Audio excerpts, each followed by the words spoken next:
All right, welcome back, and thank you so much for staying with the team here on SA Today. Earlier today, President Cyril Ramaphosa launched the 16 Days of No Violence campaign against women and children in the Limpopo province. So we continue to discuss the issue of violence against women and children in South Africa. And on the line now, we're joined by Kubi Rama from Gender Links for Equality and Justice. Good afternoon to you. Thank you so much for coming through. Now, with so many calls to end gender-based violence in South Africa, here we are still faced with more violence to this day against women and children.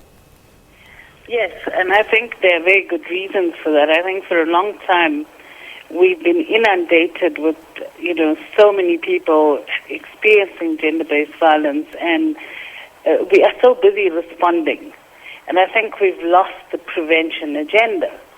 We're not really working on the prevention of gender-based violence because we're so busy helping people just get through the immediate trauma of experiencing violence. And I think that is a very important shift we have to make, or else we're going to keep seeing the levels of violence grow.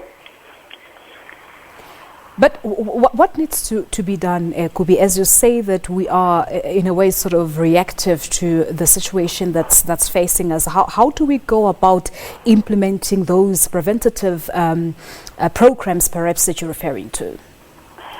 I think at the core of gender-based violence are a few different things. And in research that Gender Links has done, where we measured the prevalence of violence in South Africa and 6 other countries in the region, we saw that a lot of violence can be attributed to, for example, childhood experience or witnessing of violence. But the biggest reason why women do not leave abusive relationships is because they feel they do not have economic control. Women need to start having control over their economic lives. So children, food for their children, a place to live. Because even our current system where a woman gets immediate shelter after she's experienced violence, after a month or different times, depending where you go, you've got to leave. And we haven't, as a government and as a country, come to terms with what it means to provide women with safe spaces to live beyond the experience at the shelter. So, a lot of this has to do with having control over income, having income to actually protect and keep your family. All right. So you say that socioeconomic challenges also plays a major role in all of this. Let's just go back to the survey that you've just referred to now. Talk to us about the findings, really. I think you've already touched on the issue around the socioeconomic challenges that women face in South Africa, but what else has the survey revealed? Well, the survey was done about 5 years ago, so it's not recent, but it was very interesting. As Limpopo, where the president launched the campaign, had the highest levels of violence. 77% of women experienced violence, those who participated in the survey, and a very large proportion of women had experienced violence in schools. The other very disturbing finding was that many of the men who were interviewed, and men were interviewed as people who may have perpetrated violence, many of them, particularly in Gauteng, did say they had perpetrated some form of violence, and particularly rape. So it's really, it's pervasive.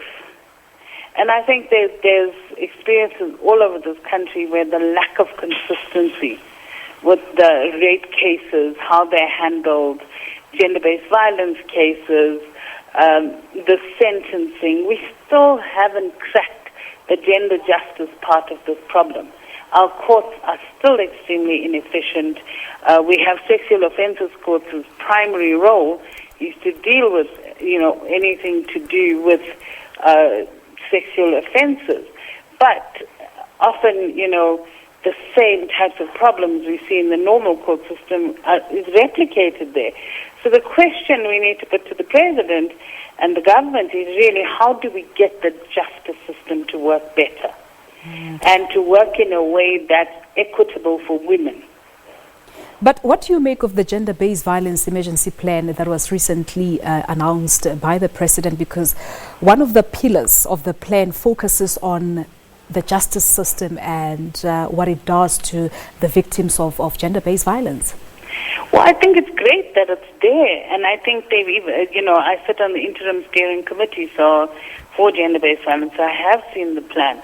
And I think that it's brilliant that it's there. Similarly, economic power is included as a pillar. I think what we as South Africans are waiting for now is implementation. This needs to happen, and it needs to happen quickly.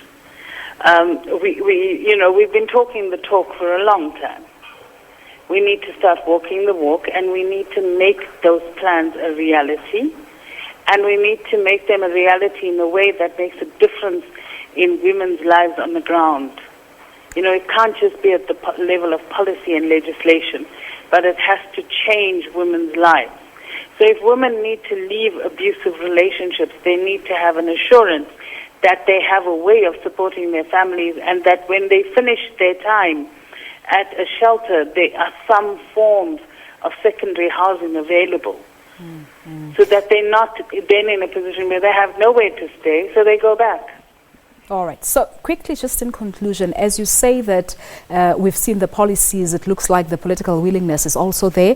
There's an amount of 1.6 billion rand that's been set aside to look into this issue. Are you hopeful that things may change for the better for the victims of gender-based violence in South Africa? I'm always hopeful, because I think if we weren't hopeful, it would be terrible.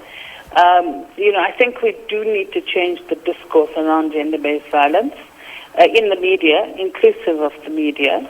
We need to stop using words like scourge, because this is something we need to start getting a handle on. And, we need to start thinking about it as something we can deal with and will deal with. Also, positive messaging. Not every man is an abuser.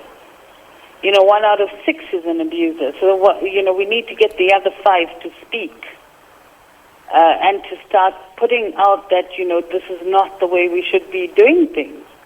So I think it's, we can never give up hope, but we have to start making these plans real, making them work. All right, so I suppose we wait and see what happens in terms of this emergency plan. Kubi Rama is an advisor at Gender Links for Equality and Justice, talking to us about gender-based